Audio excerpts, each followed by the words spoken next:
Long been advocates on this program of federalizing D.C. the way the Constitution envisioned, by the way, that it should be a federal.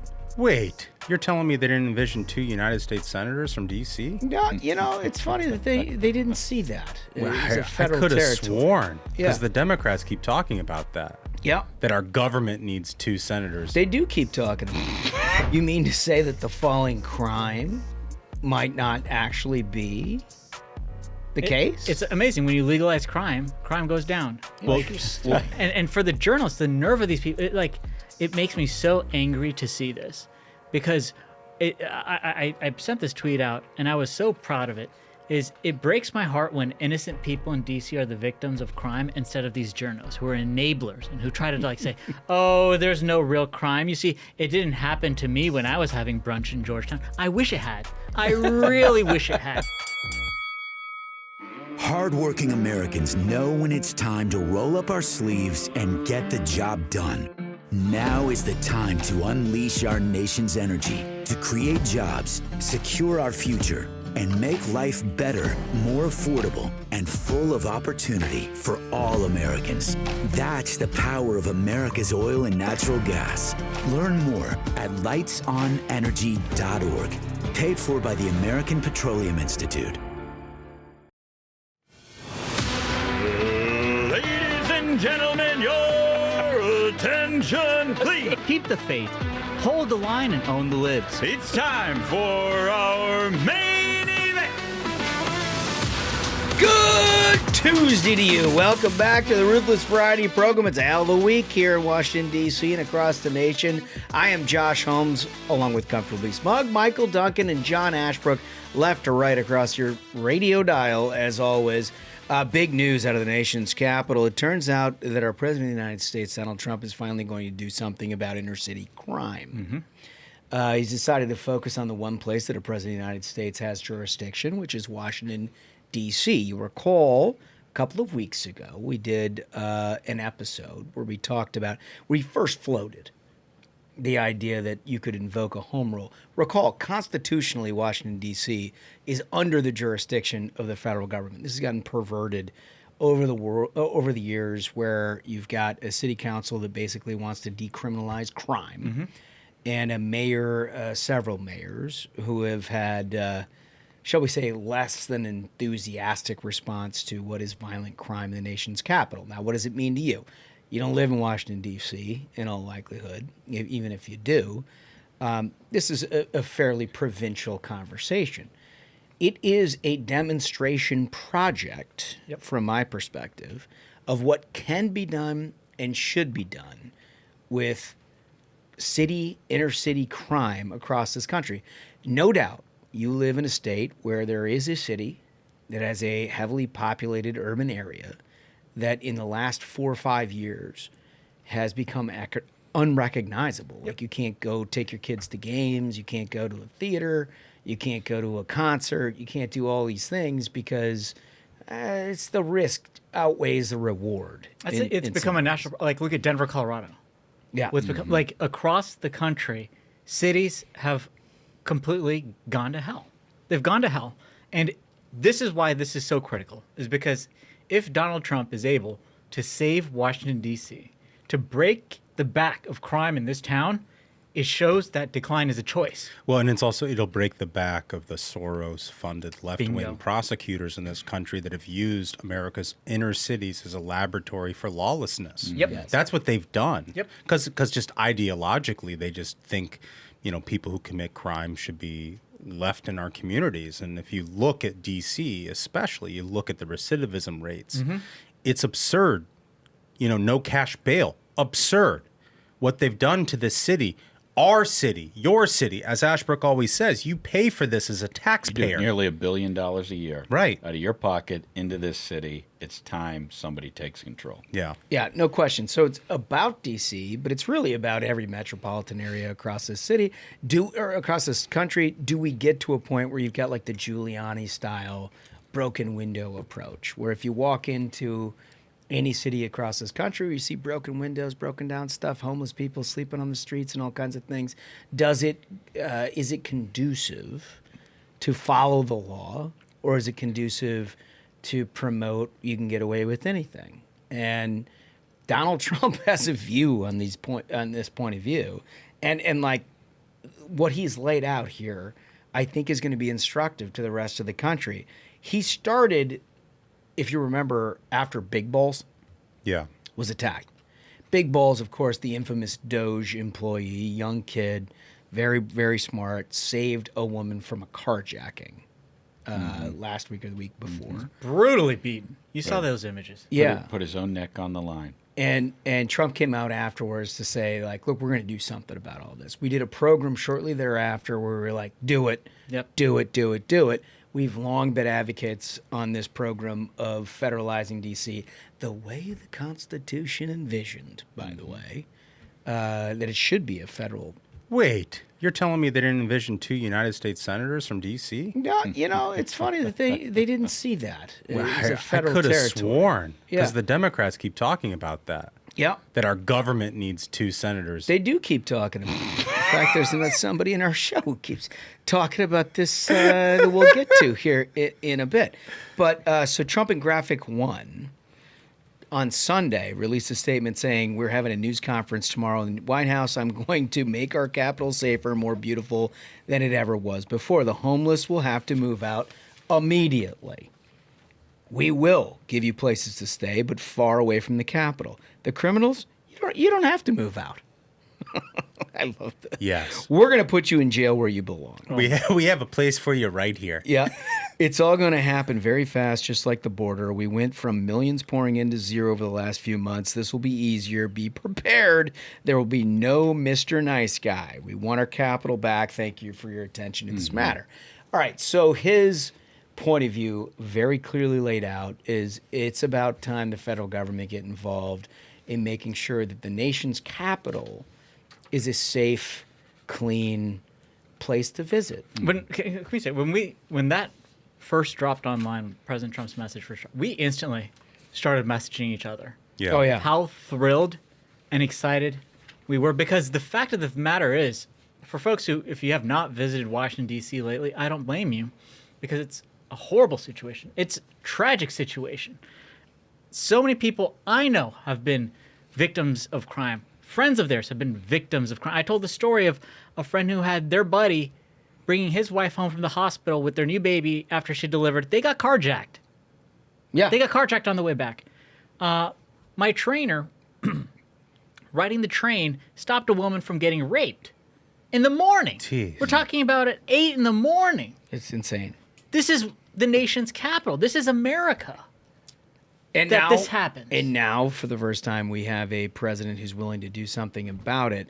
He did a long press conference on Monday, which is full of gold stuff. Yeah. Let's play clip 1 just to set the table for you. I'm announcing a historic action to rescue our nation's capital from crime, bloodshed, bedlam, and squalor, and worse. This is Liberation Day in D.C., and we're going to take our capital back. We're taking it back.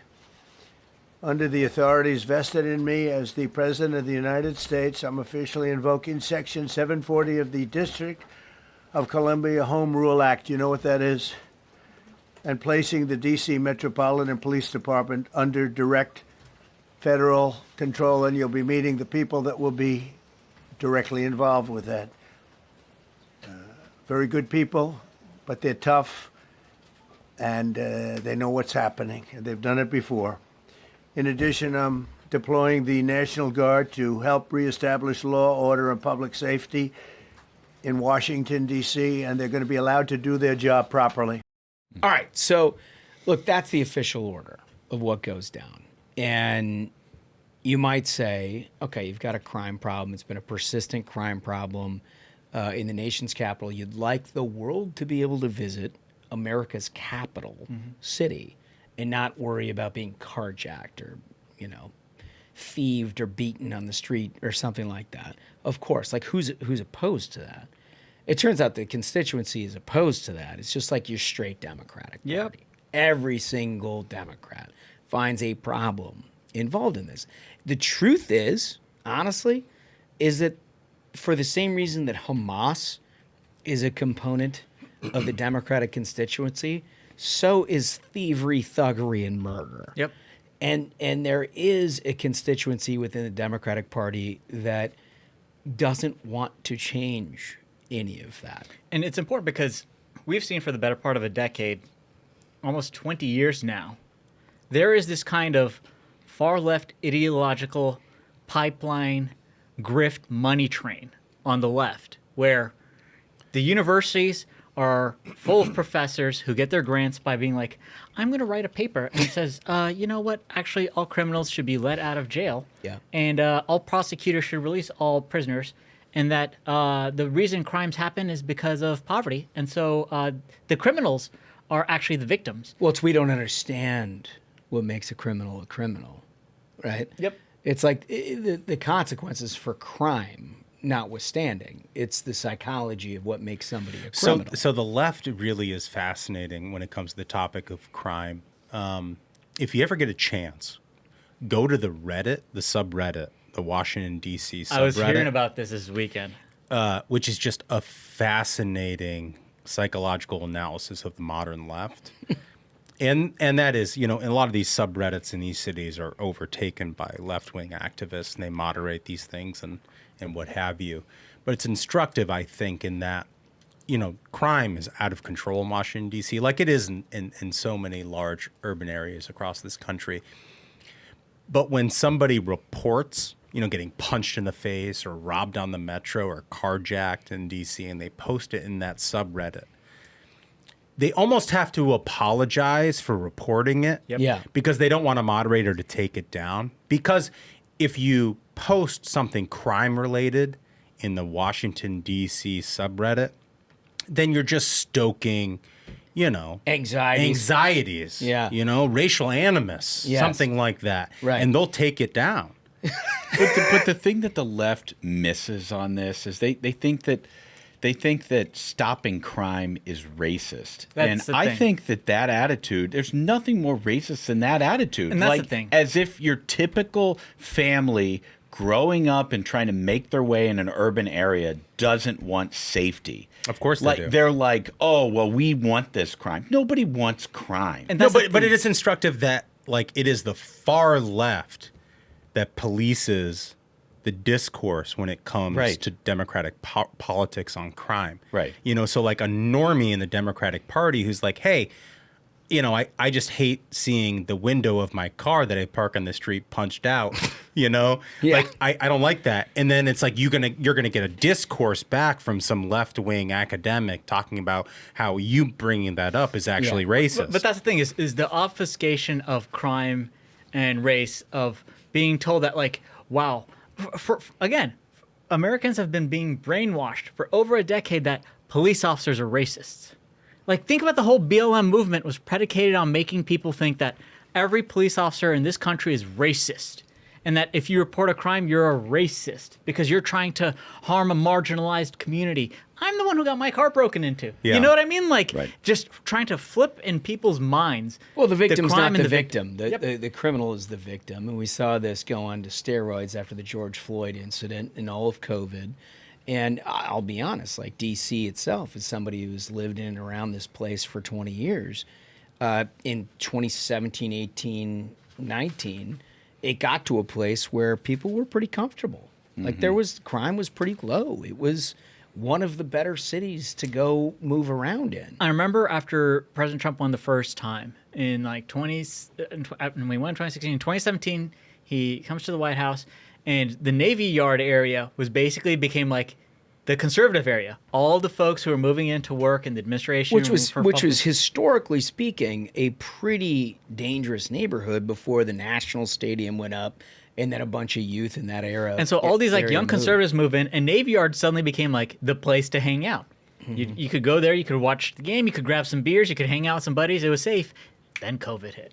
Yeah. Then BLM arrived, and it became basically like the carjack capital of the planet. Yeah, right. where you're I saw a statistic, you're 4 times more likely to get carjacked in Navy Yard than in Chicago, in the south side of Chicago. So I think, look, to sum this segment up, and we're going to get to the second half of where the opposition is and what Democrats are saying to this after the break.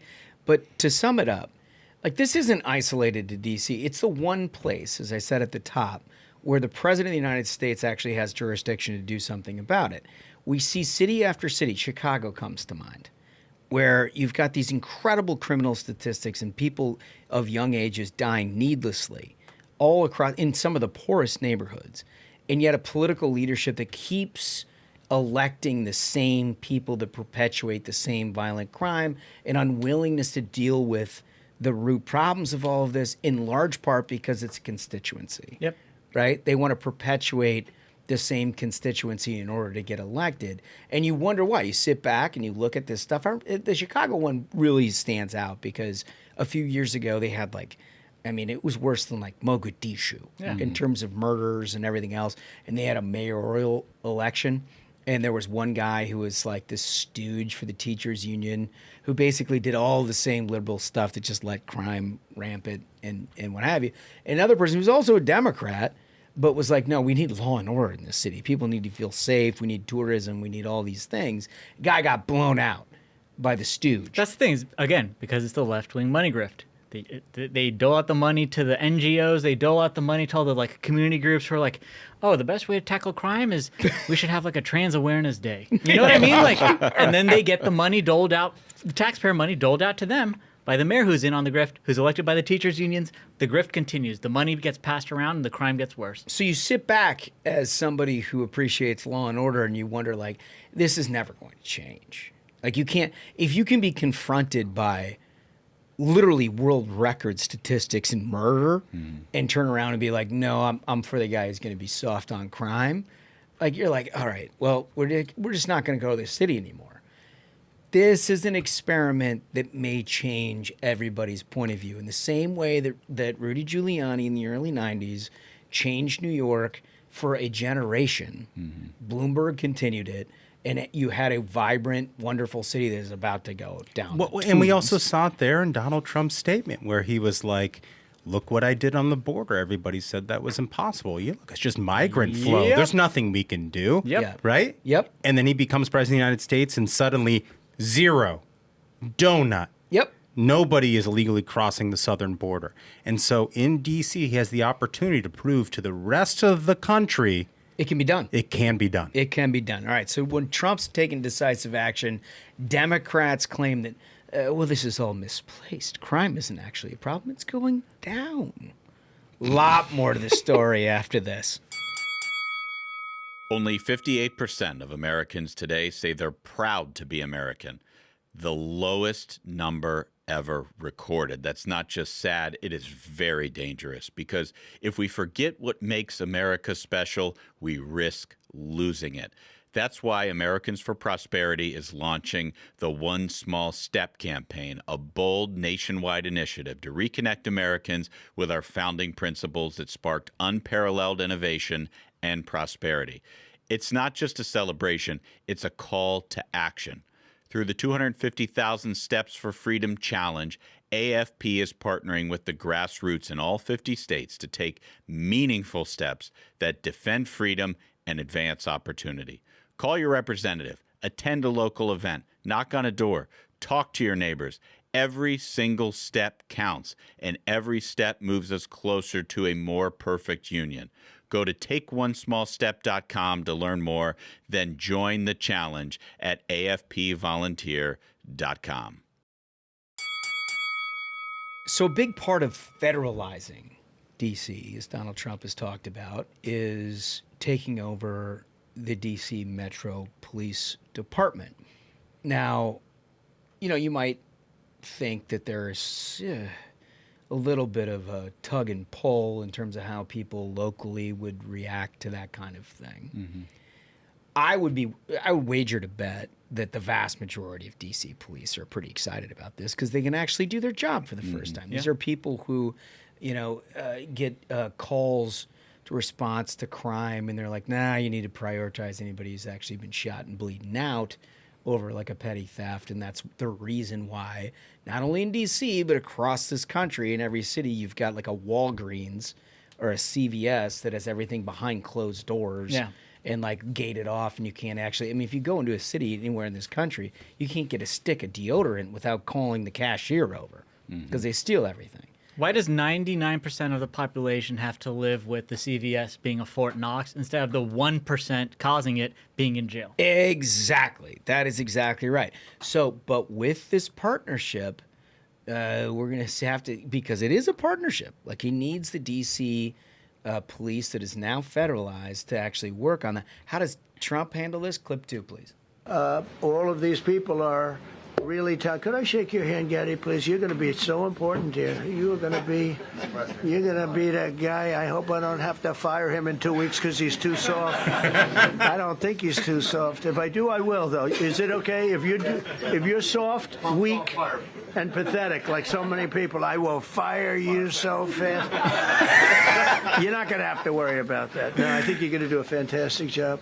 DC's got the dream team up there. Yeah. He's got Burgum up there. He's got SecDef up there, Secretary of the Army. It's like, we are serious about this. Well, that's the thing, is that he has made his entire cabinet a part of this discussion. And that is a classic deal. It's like, I hope I'm not going to have to fire you. Yeah, it's like he's still on The Apprentice. And he has Burgum up there because he's... Interior. He's interior, right. Yeah. So, I mean, if you don't live in D.C., you don't know this, but one of the big problems that we have in the city is on a random Sunday, families will be out trying to visit the World War II Memorial, the Lincoln Memorial, and there'll be these, hoodlums on ATVs rolling around on the National Mall, weaving inside out of traffic, people trying to have picnics, things like that. Yep. And it's just been something we've sort of accepted in this city. Yeah. Totally right. Which is crazy. Between like Lincoln and Washington, if you walk in that area, it's like it could be an open air drug market when you're trying to have a family picnic. It's unbelievable that this has been allowed to occur. Totally. So how does the left, how does the mainstream media react to this? Predictably. Let's put up graphic 2, please. Okay, Trump mulls sending National Guard to Washington after assault of Doge staffer despite the falling crime rates. Okay. Trump's federal crackdown in D.C. ramps up despite falling crime. I'm sensing a theme. D.C. mayor defends Capitol's crime rates after Trump threatens to take over police. Okay, all right, so you get the gist, right? They're like, there's no problem. Mm-hmm. There's no problem. It starts with an acceptability of a crime rate, though. This is the printed headline version of a genre that DC journos play out over and over and over again. They take a picture from their, bucolic, wealthy DC suburb, and the picture shows nothing, and they're like, see, there's no crime in this park in my multi-million-dollar neighborhood. My mimosa brunch was safe. More importantly, I want to cite this. This was reported by NBC News in Washington, is that D.C. police commander suspended, accused of changing crime statistics. Police union says directive to change offense classifications comes from command staff. So that's the problem right there, is that the crime stats are fake. It's easy for the crimes to go down when you just stop reporting it. When you have prosecutors who are like, nope, we're going to let them off. When the police are told, nope, don't arrest criminals. We actually have so we have a full segment on that. If you want to put up graphic 4, if you wouldn't mind. So this is what the article you're talking about. It's an NBC Washington, a local news organization that is anything but a right-wing organization. It's the local NBC affiliate. And I think you flagged this morning, Duncan. It seems to me as though what Smug was just talking about is not just echoed by the conservatives out there or people who are, anywhere near sort of a right-of-center idea of what cities ought to be like. It's everyone. It's including the police themselves. Well, and not just this one commander. It seems to be a systemic problem in D.C., and I presume other major metropolitan areas hear from this local report from NBC's Channel 4 affiliate. The Metropolitan Police Department confirmed Michael Pulliam was placed on paid administrative leave in mid-May. That happened just a week after Pulliam filed an equal employment opportunity complaint against an assistant chief, and the police union accused the department of deliberately falsifying crime data. Oh, falsifying like crime pretty data. big deal. You mean to say that the falling crime might not actually be the case? It's amazing. When you legalize crime goes down. And for the journalists, the nerve of these people, it makes me so angry to see this, because I sent this tweet out and I was so proud of it. is it breaks my heart when innocent people in D.C. are the victims of crime instead of these journos who are enablers and who try to like say, oh, there's no real crime. You see, it didn't happen to me when I was having brunch in Georgetown. I wish it had. I really wish it had. I wish all these journos who do their best to marginalize and be like, no, let's minimize this crime. It's not a big deal. Listen, just because my car got broken into 9 times doesn't mean that we should do anything about crime.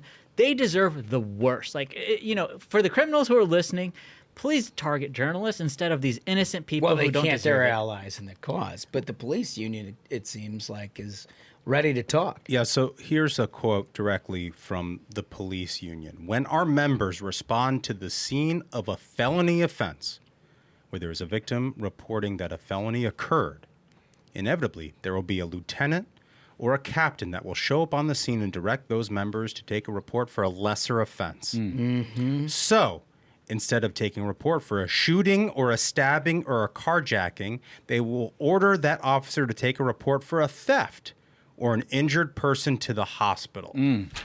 Think about that. I mean, this is the police union. I mean, that's a crime not just against the victim. That's a crime against all of us in this city. That is a crime. But therein lies the problem, why it's so important for the president to step in and federalize this police force, because the police force, as it was responding to political pressure from on high in the D.C. City Council saying, you need to change those numbers. They cannot look that bad. And Trump is like, wait a minute, they are that bad. We have to actually fix the problem. We can't just pretend like it's fixed. And Holmes, your buddy experienced something. Yeah, recently. I mean, there was a car crash. This person slammed into him, who was a drunk driver here in the District of Columbia, and immediately got out of the car, started exchanging insurance information, called the police, and the person sat around for about 2 minutes and was like, all right, I'm out of here, got in their car and left, clearly like a drunk driver. And the cops called back and they were like, yeah, is anybody injured? And like, we don't really know. I mean, it was kind of a hard collision. The car is totaled here in the middle of Washington, D.C. Is there anything that we can do about it? And they're like, yeah, unless somebody's like gravely injured, we're not coming. We're not coming. We're not coming. This is the capital of the United States of America. Yeah. 3,500 police officers, as President Trump said in his press conference. 3,500 police officers in this city, and not one could do that. Can I tell the story in front of the program, Elliot, who lived in Navy Yard at the time, where it got a lot of traction because of how insane it was. A puppy got shot in the head in Navy Yard. Mm-hmm. And I was like, did you hear about this? And he's like, yeah, I heard it. You hear a gunshot and you heard a puppy cry out. Oh. That's how messed up it's gotten. Oh, you know, were you in the neighborhood when the puppy got shot in the head? Yeah, I heard it.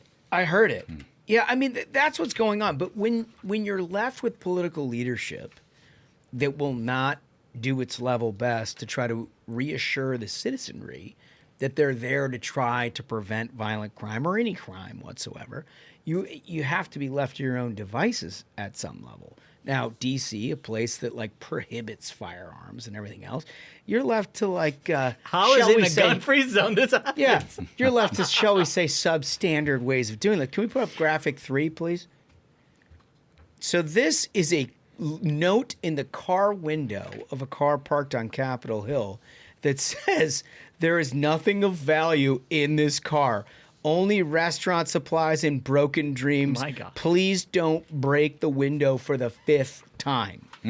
That's basically what Washington, D.C. has been left to. If you park your car on the street in a residential neighborhood on Capitol Hill, you have to leave a note for the criminals to say, like, hey, this is not worth your time to break into this car. I've taken everything. You've already done it 5 times. Pre-Giuliani in New York, people would put those signs in their windows, no radio in car, please don't break in. Like, that's how you know things have gotten very bad, when you're pleading with the criminals, because you're at their mercy. There's no more law and order. Yeah, and look, all of you have, for those of you who follow on social media, like the crime, there's a bunch of good accounts out there in every city that follow crime in metropolitan areas and try to keep you up to date. And you see this stuff, and it's terrifying.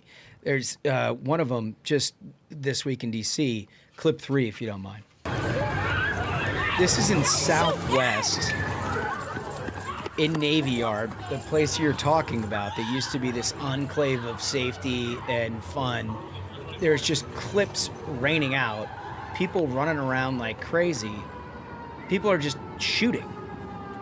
There's cops, there's federal agents, there was whatever. I guess my point is, in a country of 340 million people, you're going to have some stuff. No question about it. How do you mitigate that stuff, and how do you encourage that stuff? What's happened in Washington, D.C. is a full encouragement that you're not either going to be prosecuted or that you can't just engage in this on a relatively normal basis without being deterred from doing so. And it happens over and over and over and over again, to the point where you've got law enforcement scrambling around in a place where it houses the vast majority of Capitol Hill staff, and they're just whipping like 9 millis all over the place, clips raining out, and federal law enforcement having to now deal with what the city of D.C. has not. It's crazy. And I do think that there is something, the cops want to do their job. They're trained to do their job. And I do think there is something to now having the federal backstop and political muscle behind them, helping them to be able to do their job, that local D.C. city council was not willing to do. And I think it's really going to make a difference. Unless you believe that this is just simply confined areas. A lot of cities are, right? You're not going to go in the South Chicago situation. Like if you're roaming around the old Comiskey, it's tough, right? There are places in Milwaukee you don't want to go to. Cincinnati, over the Rhine, you don't want to go check that out. The entire state of Minnesota. That's Absolutely horrible mess. That's an outrageous Horrible mess. slander, but North Minneapolis is certainly one of those. No, areas. Airstrikes, only airstrikes can solve Minneapolis. No, but entire how dare you? Whole state's like Black Hawk Down. It is, dude. It is. Even the military presence and drone strikes on Minnesota. Even in Brainerd. I can tell you at Maynard's, there's no such problem. They handle their business at Maynard's. But look, Henry Cuellar, congressman from Texas, carjacked, October 23. Murder of former Trump official Mike Gill, January of 24. Murder of 2 Israeli employees, May of 2025. Murder of congressional intern in June 30. That was just like 2 months ago. And it was a work for Ron Estes of Kansas. I mean, it was maybe 6 months ago, someone got shot in the head in front of Capital One Arena. Yeah.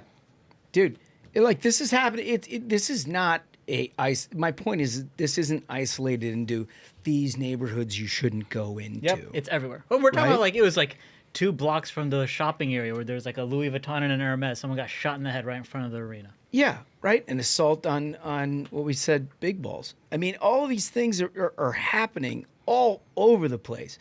And it is so easy to figure out how you deter all of this. I remember even in Georgetown last winter, there was a rash of robberies. If you're wearing the Canada Goose jackets, you're getting robbed. Yep. In Georgetown. Oh, I know. In Georgetown, in the afternoon. Yeah, there was They were like, you can't wear this coat in D.C. because you'll get robbed. Think about that. It's totally right. So we don't think that this is an isolated thing to D.C.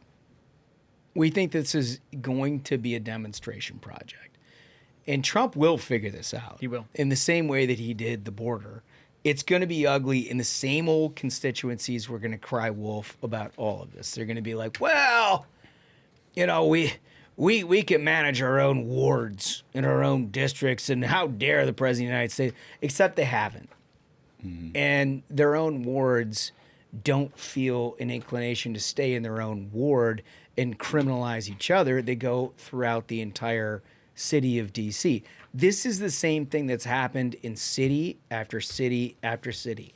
And while New York is going one way with Mamdani, and mark my words, if that guy's elected, you're gonna fuck around and find out. It is gonna go one way. This guy wants to defund the police. He wants the community organize and make sure that everybody feels like they've got their criminal history just get a couple justified. mental health counselors around, and then we'll solve all the crime. It's gonna go the other way in D.C. one of them is going to look like a tourist destination in 3 years, and the other one is going to look like something close to Mogadishu. And the rest of the country can figure it out. You can either go one way or you can go the other. Maybe one of you guys raised the Gavin Newsom thing, cleaning up San Francisco when he was. Yep.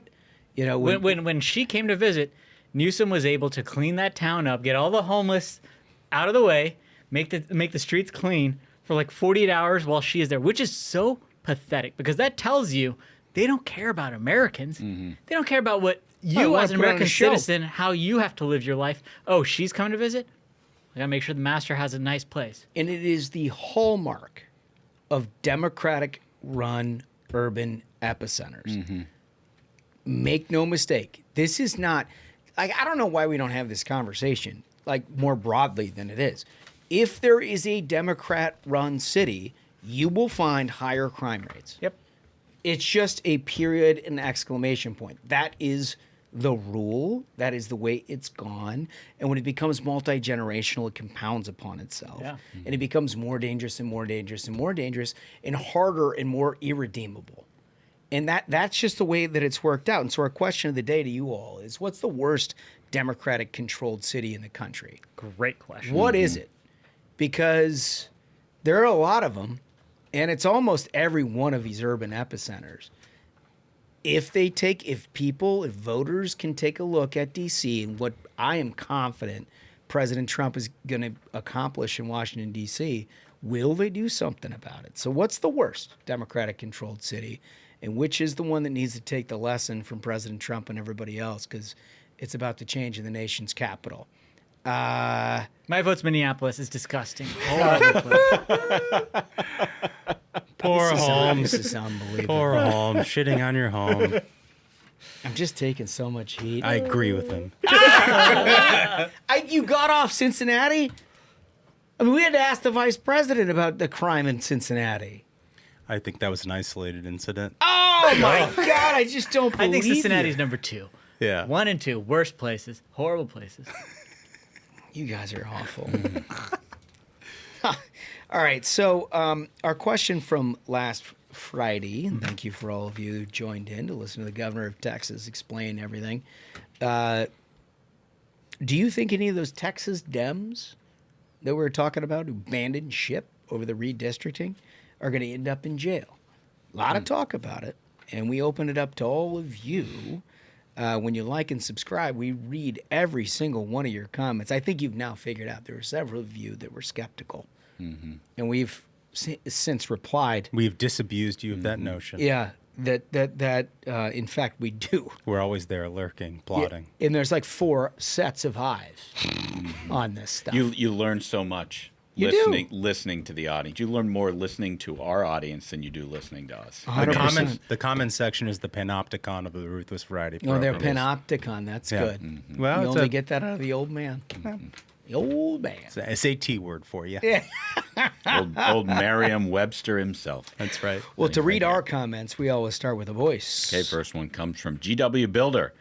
And GW writes, not a chance on arrests. I would love to see it, but it's just not happening. Understood, because that has been the case over the period of years. And usually it's the case because Democrats find their way back to Texas sooner or later. But I understand the cynicism. Comment 2. Comment 2 is from Miriam. Miriam's also skeptical. Miriam writes, nothing will happen to them. They keep doing this. The kind of constituents who elect these clowns are applauding their antics. That might be part of the problem. Yeah. Maybe it's time for redistricting. Very well said, Marianne. Comment 3, Smuggles. This comment comes from Ben, and Ben writes, the Texas Democrats will get arrested unless they get smart and flee to Cincinnati. The Texas Rangers would simply be too distracted by the supposed crime of calling Skyline, quote, chili. Yes. Oh! Yes. Thank you. Yes, I've radicalized the listeners and viewers of the Ruthless Variety program. I've prayed for a day like this, where I could turn all of our fans against Cincinnati.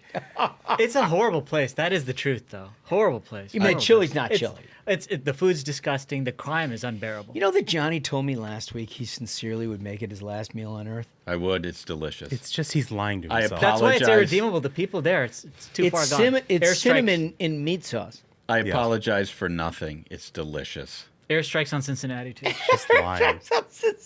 Can't be redeemed. Oh, my God. All right, so are you guys ready to mock some opposition here? Always.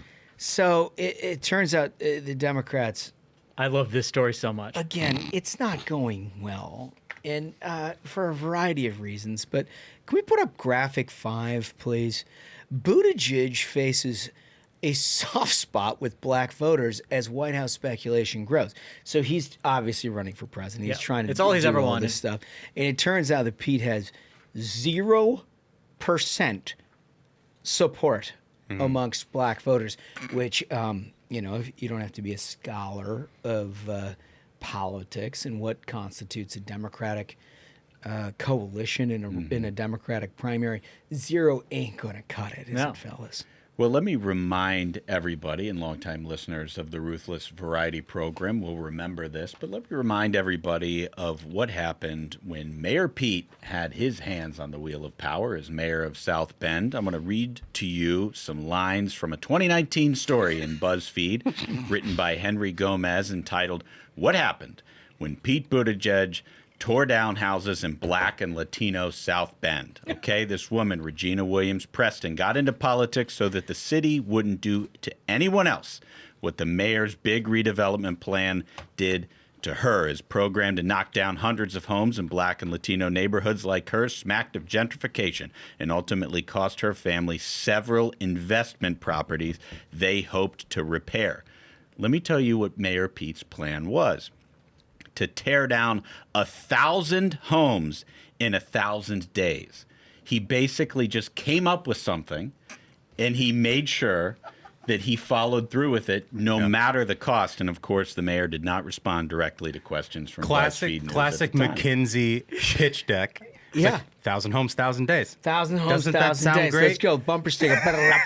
So anytime a Democrat tells you they know what's best for urban centers, just remember what Mayor Pete did in South Bend. Folks might remember it became a meme when he was interviewed by the New York Times of whether he'd get their endorsement. The bread. They're like, Mayor Pete, while you worked at McKinsey, you guys fixed bread prices to like punish poor people. Higher bread prices. Oh, my fondest memory of that Democratic primary in 2020 was when, ahead of the South Carolina primary, when Mayor Pete was rolling out a bunch of endorsements from African-American leaders in South Carolina. Oh, yeah. And then after he published it, all these people reached out and they're like, "I never endorsed you. Why is my name on your press And release?" most of them were like, "I've never talked to anybody on the Pete campaign." The funniest part, though, honestly, was that they sent out an email being like, "We're going to publish your name on an endorsement for Pete.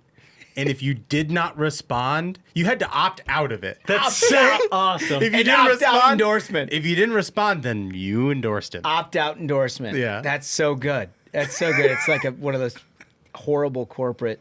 The worst thing Yeah, it's possible. like opt-out to get out. All right, so Stephen A. Smith, Yeah. as we know, has been someone on the rise in the political department. Long sportscaster, ESPN guy, personality. But he's gotten involved in politics as of late, and he goes on all kinds of different shows. He has a take. Clip 4. Why do black voters have this? I mean, he's a nice guy. Yeah, he's under-indexing a little bit with the black voters, yeah. A little. What is that all about? He doesn't move us. I respect the man. I've interviewed him before. Very nice man, highly intelligent. But you gotta be able to move us, bro. He doesn't move us. You can speculate as to why that is. I'm not going there. He doesn't move us. I like how he said, like, "I'm not going there."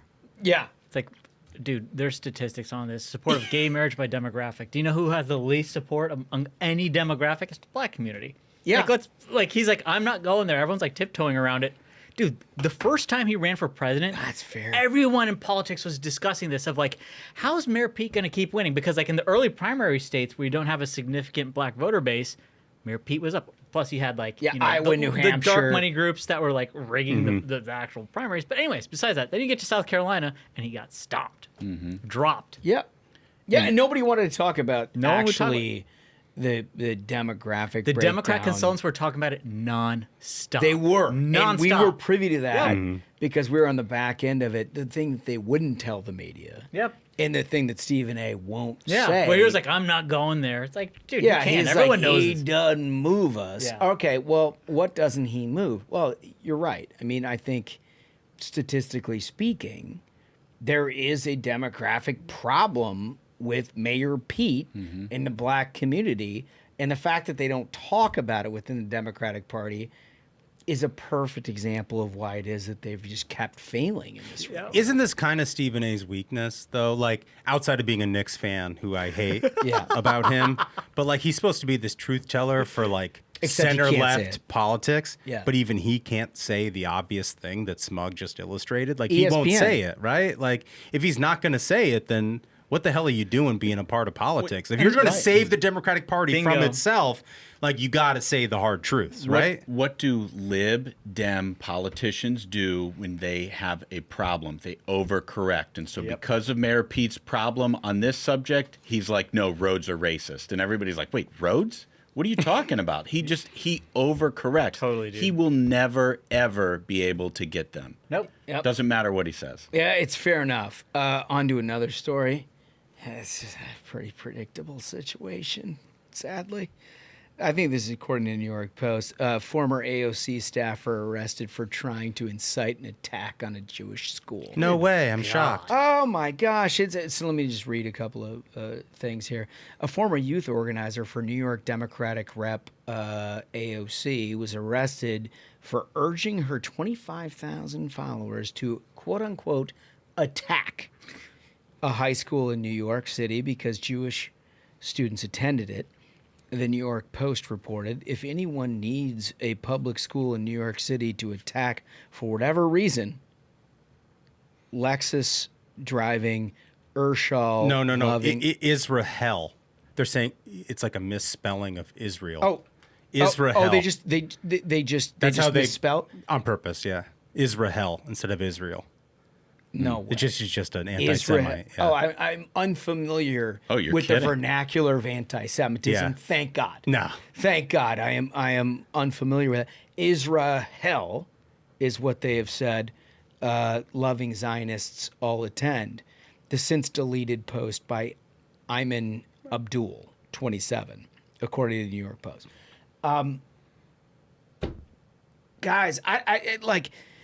We've talked about this literally since October 8, 2023, when we were all well-versed on what happened with Hamas and their attack upon Israel, is that there is a constituency well within the Democratic Party that is not intent on two-state solutions here.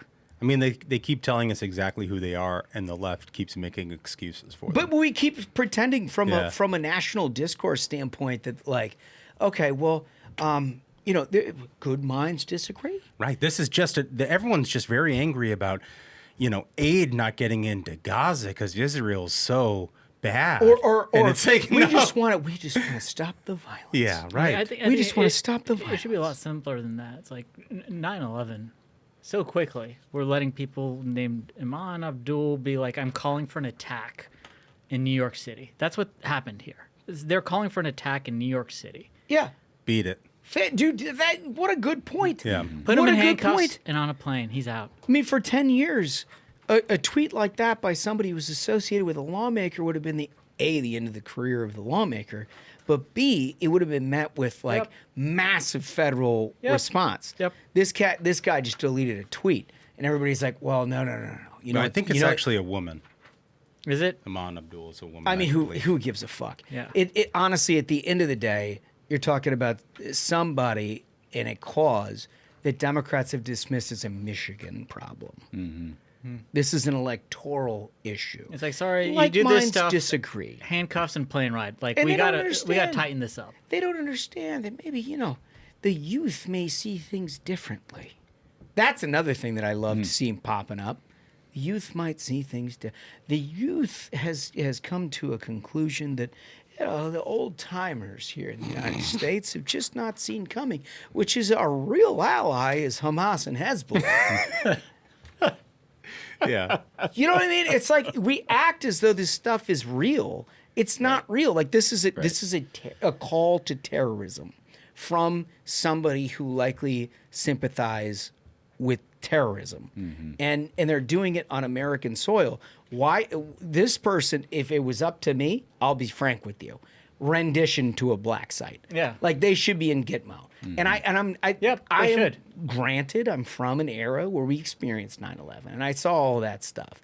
But this is not, you don't fuck around with this stuff. No, we don't know how many of these people on the terror watch list snuck into the country under Biden's watch. We don't have time to deal with this. If you're willing to self-select yourself and put it out there that, hey, I'm a terrorist, thank you so much for your time. But you Handcuffs, just know plane that ride. there's some district court judge in some left-wing jurisdiction that would stay whatever decision that is, and this person would be a front runner to be keynote speaker at the 2028 Democratic Convention. But again, maybe just each one of these things might help paint a picture. I don't know how hard it is for Jewish Americans who have typically aligned with the Democratic Party to get the bright Technicolor flashing lights that there is a party that is now maybe a third of the makeup that they count on nationally to be elected that wants, no, not just your voice not heard. This isn't a democratic argument.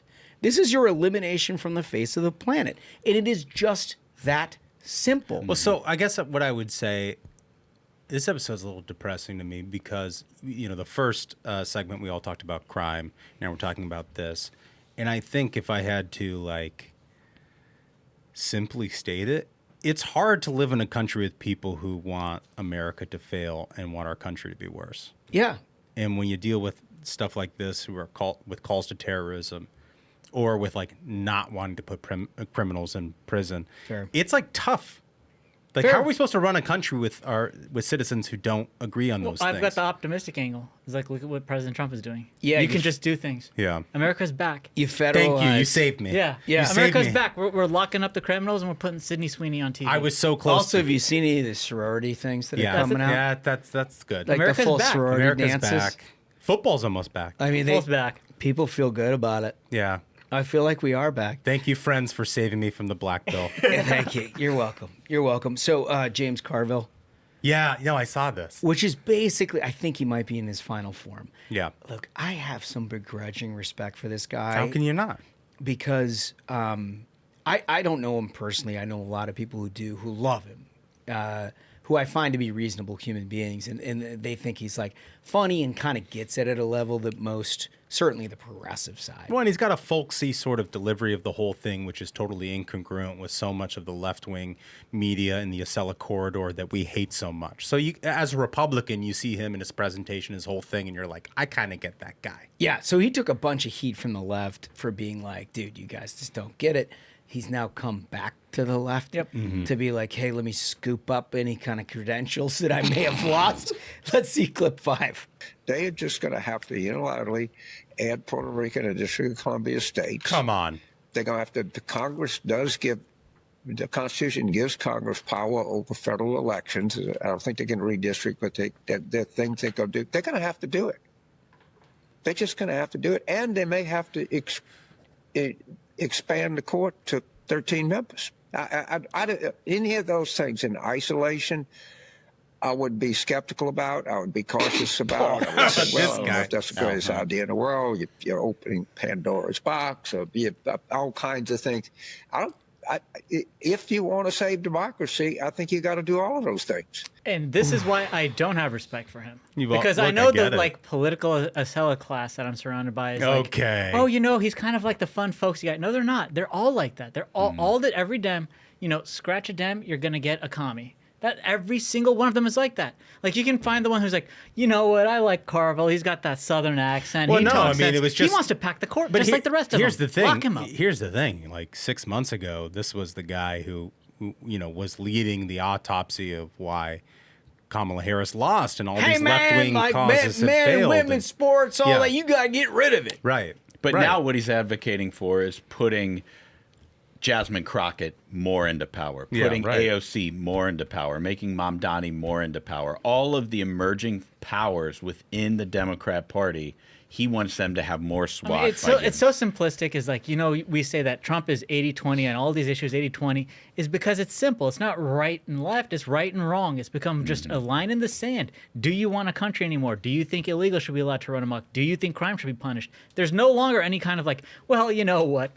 He's got a nice little accent. Let's this guy slide. Well, I think ultimately what the problem is that even though Democrats are taking the 20 side of the 80-20 issues, that 20% is 60-40 for crazy in their primary. Mm-hmm.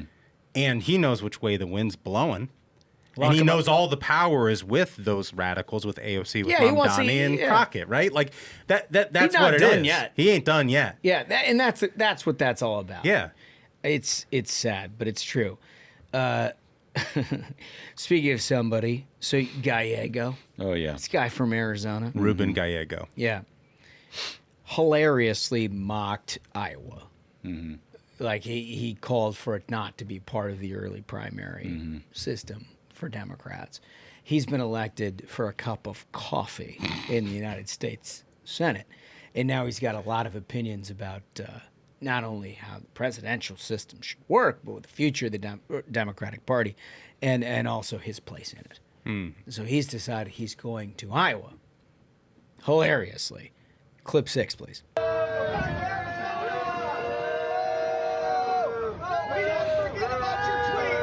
We didn't forget about your tweet is awesome. Are you channeling it? You're your dad still? The pregnant wife that you cheated on? Oh, jeez. Everyone's recovering from that. Your pregnant wife that you cheated on. No, but then people follow back. No! He's the new.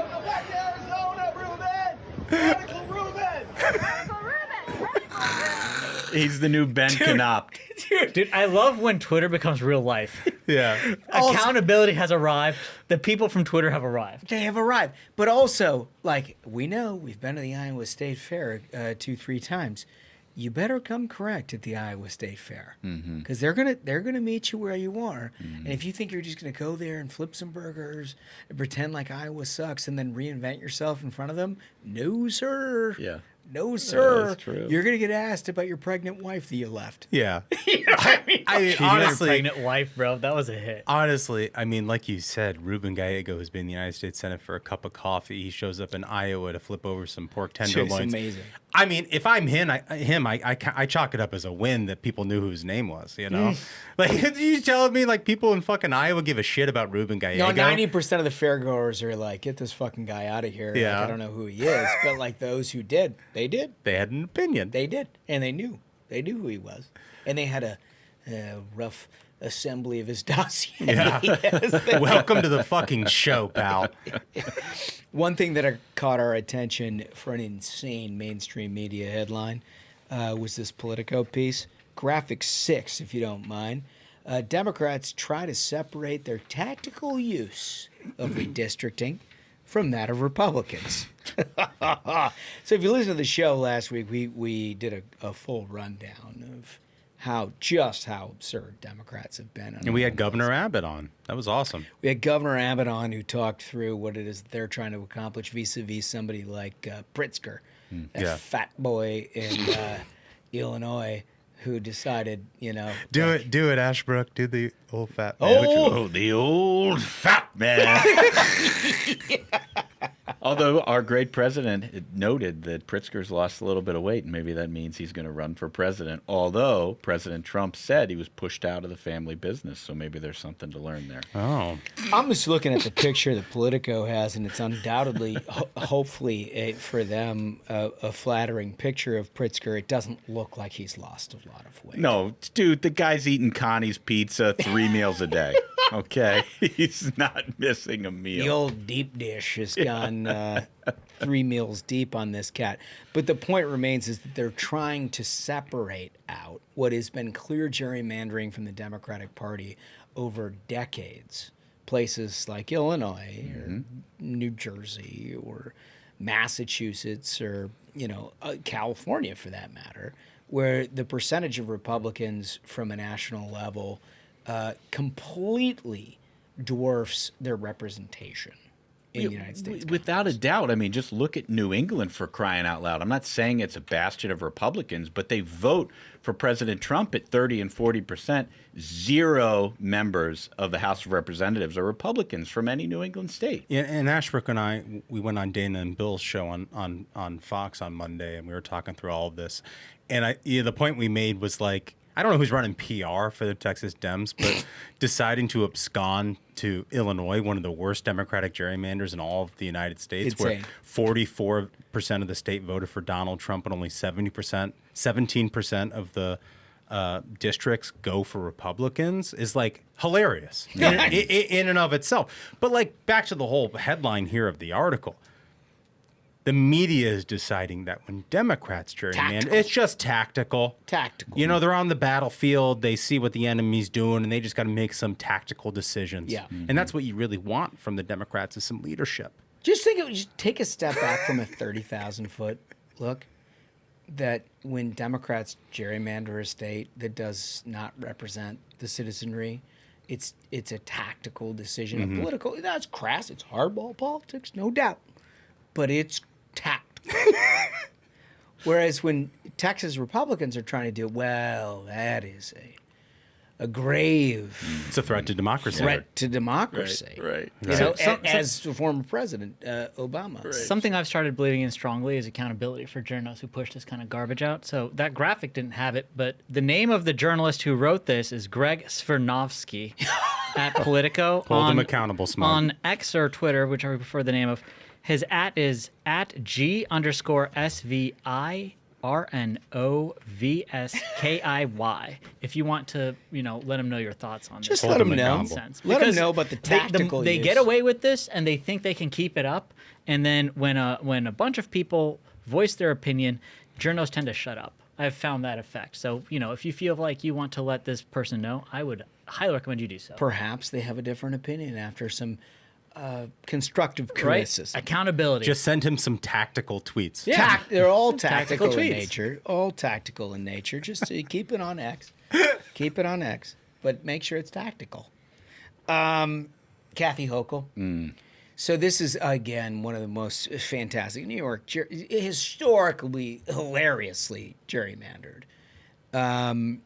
She decided to come in, weigh in on this on Fox News Sunday. Big mistake. Clip 7. Here's how National Review summarized it. They said it was only 3 years ago that New York's Democratic legislature drew up a map so brazenly contemptuous of basic rules that govern a district's contiguousness that the state's Democrat-dominated Court of Appeals threw it out. The New York Times at the time called those maps comically contorted. That's their quote. So your state's highest court at the time, all the judges appointed by Democratic governors, they threw the maps out. So fair to say Democrats have done what they're now accusing Republicans of doing.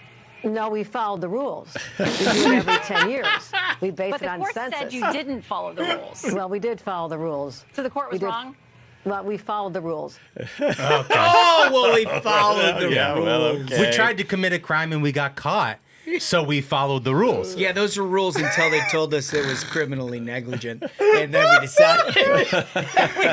Being a Democrat in a state with one-party rule has to be the easiest job in America. Totally. But also just the idea, you can tell when they're asked questions like this, how unaccustomed they are to it. Deer in the headlights. They're like, oh my God, what?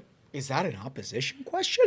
They're always so scared to go on Fox. Because usually it's like every member of the media Democrats view them as you're my like unpaid comms director. Right. Your right. job is to just make me look good, push my talkers. Bro, And so they show up exactly. on Fox and like, what? What's going on here? I mean, it's incredible. Anyway, so that's the political roundup. You guys want some variety? Yes. Always. Yeah. Boys, I got a story from you from over the weekend that a friend of mine told me. He attended a big Italian wedding. Oh man. Speaking of crime. I should warn you that there's somebody who's relatively Italian crime family associated. A capo? You already said Italian. You know, but you repeat yourself. You know, it's not necessarily in this way, but it, like you need to like. Anyway,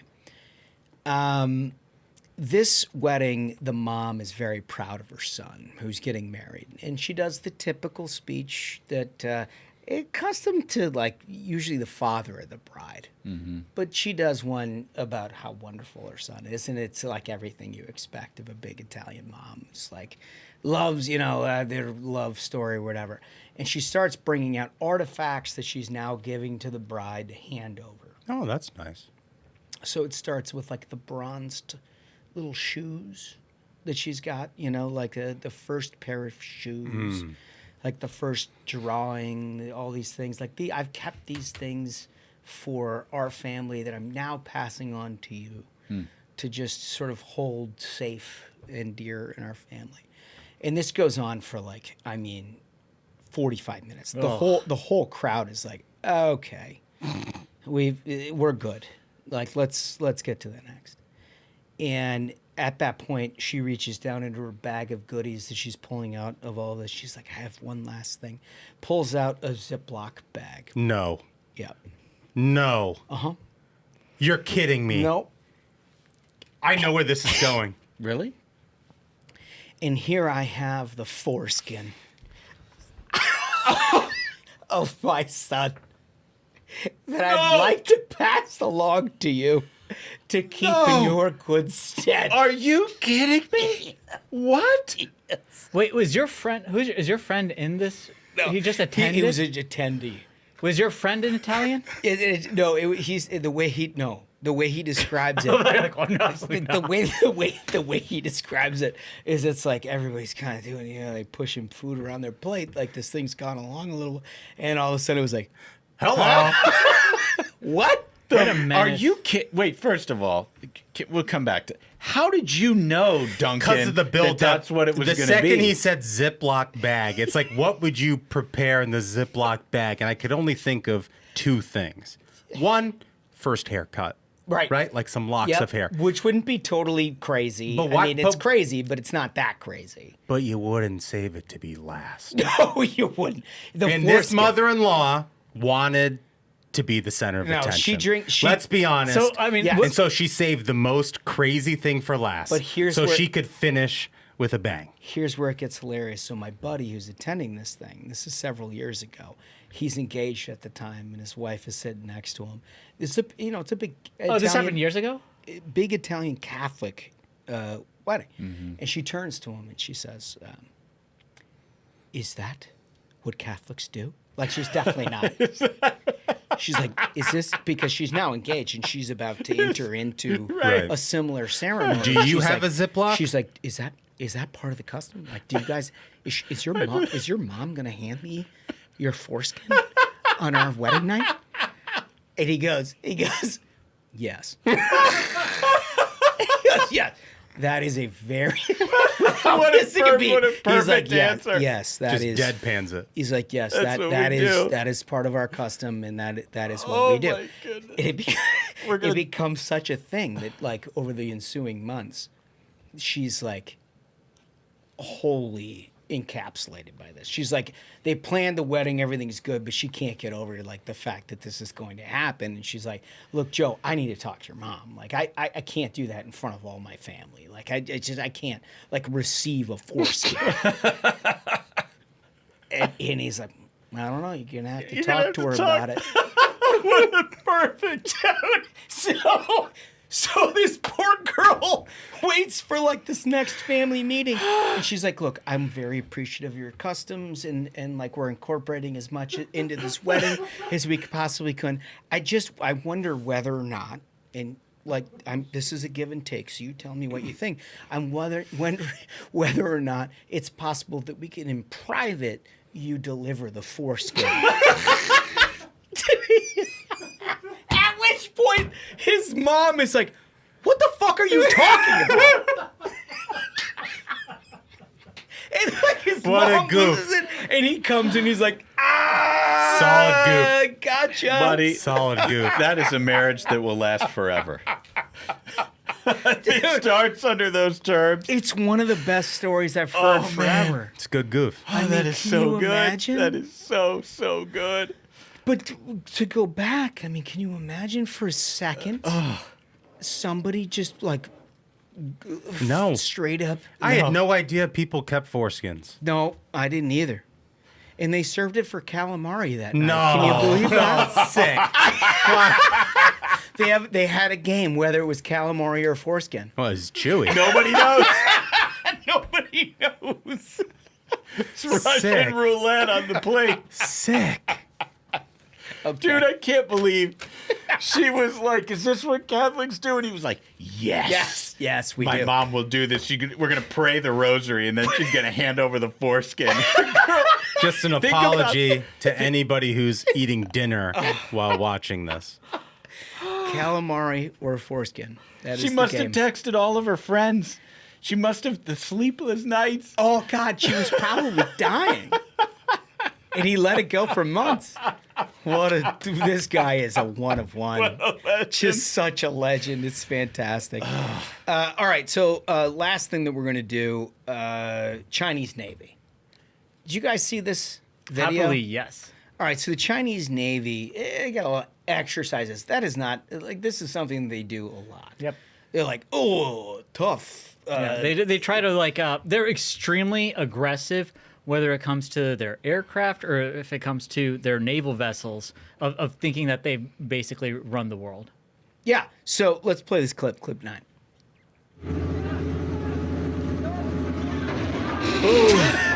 They ran into their own boat. Ooh. So for folks who are not on YouTube, you saw 2 Chinese vessels trying to. It was a Philippines vessel that they were trying to like ram and intimidate. They ended up running into each other, absolutely wrecked. Yeah. So like the whole point is you drive these boats pretty close to one another to try to deter other vessels from coming into those waters. I've heard of the stereotype that Asians are bad drivers, but I've never seen it on the sea. I didn't say I subscribe to that. I'm just saying for it's a spatial stereotype. relations. Is that well? I don't know. Whatever it is, this has happened. Look at that boat.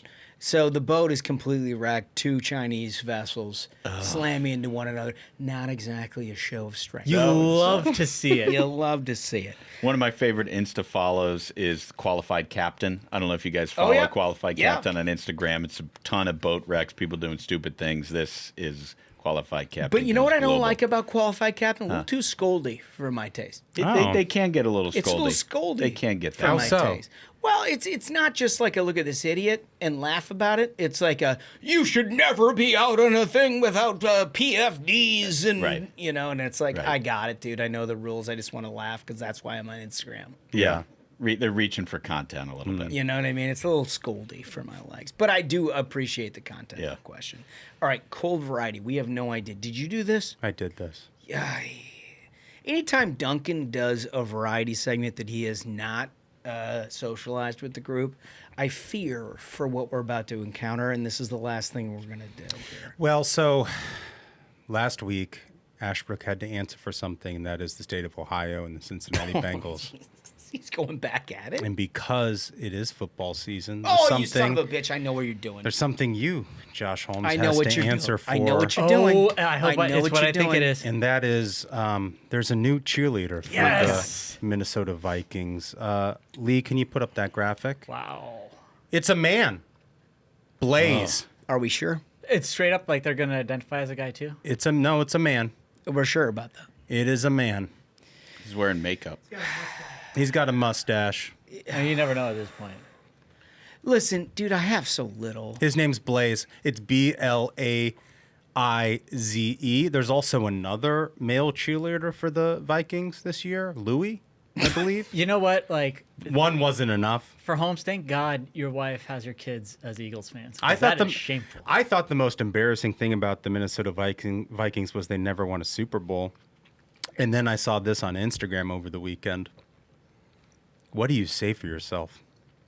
Thank God the boys are Eagles fans. Listen, your wife is a saint for saving them from this humiliation. I've got a couple of takes. Okay. First off, this is not what we are. Yes, it it's is. Not what we Yes, stand it for. is. Whole state's a mess. Look at this. For those of you who've been a part of place. the Viking Nation, you know what it is that we've suffered through, and well, that ain't it. And we can't. There was also pictures, dude. Every time something surfaces on Insta or X that is like truly embarrassing, my only prayer is that you don't see it. Like he was there with Walls last week. I always see it. And Klobuchar was there. And like I try when it shows up, because everything Viking content shows up in my feed, but anytime there's one of those, I try to cycle through it fast enough where I know my algorithm isn't going to affect his. Yeah. You know what I mean? Where like I'm hoping that he's not going to see it. But because if we are, we have the same algorithm. Yeah, he always gets it. Well, what I helpfully do also is any account that does negative Vikings content, I immediately follow it to improve my algorithm. So I get it all, pal. I will say I saw enough in 7 plays of the first Vikings preseason to know that it's going to be a good season for the old Vikes, and I'm not sure I can say the same about the Indianapolis Colts. Neither will I. I just hope you get your hopes up high enough that they can be destroyed. And I'll take great pleasure in that. You know, we always have 2023 and the greatest comeback in the history of the NFL. And for that, I'm eternally grateful to Kirk Cousins and the Minnesota Vikings. Can I say one thing about that? Yeah. You do take great pride in that. Which I understand, dude. Well, but at no point were the Indianapolis Colts winning that game. When they were up 33-0? No, the Vikings were just losing that game. I don't think they had an offensive touchdown that entire time they were leading the game. And so I just sort of sat there mesmerized by the whole thing, where it was like, please lose so we can get a better draft pick. I mean, we had Matt Ryan in his cement shoes that whole season. It was horrible. And you know what? I think the Colts are going to be worse this year. But you know what? We have one silver lining, and that is the play of Tyler Warren. It's going to be good. Well, you enjoy Tyler Warren in your, 4-13 squad. And then we'll have Cade Klubnik or Drew Aller, one of these fantastic quarterbacks, and that'll be the resurgence of the Indianapolis Colts. Okay. Well, are you going to come? Will you come to the White House if we hoist the Lombardi? The Vikings? Yeah, will you? I'll be there with bells on. Yeah, okay. I got it locked in, folks. How about the next time the Eagles? Can I come? Yeah. With your wife? Can I come? When she has you. He had his meet wife Saquon. and his kids celebrating the Philadelphia Eagles. Can I go with your wife? Yeah. Because, I mean, she's so fortunate to make their kids Eagles fans. They get to go to the White House and celebrate. They win Super Bowls. You don't, and he wants them to be Vikings fans for that nonsense? Honestly, Holmes, it's less traumatic than you having to go again. Well, that's all we've got here with this Friday program. We gotta go. Appreciate Sting. We gotta go. Appreciate all of you joining us once again on the Ruthless Friday program. Big week ahead of us. Thank you for joining us. I think we did it. I think so. Absolute banger of an episode, gentlemen. Thank you so much to the Minions. Remember, go to the YouTube, hit that subscribe button if you have not yet, because it's more fun in video. So, until next time, Minions, keep the faith, hold the line, and own the libs. We'll see you Thursday. Stay ruthless.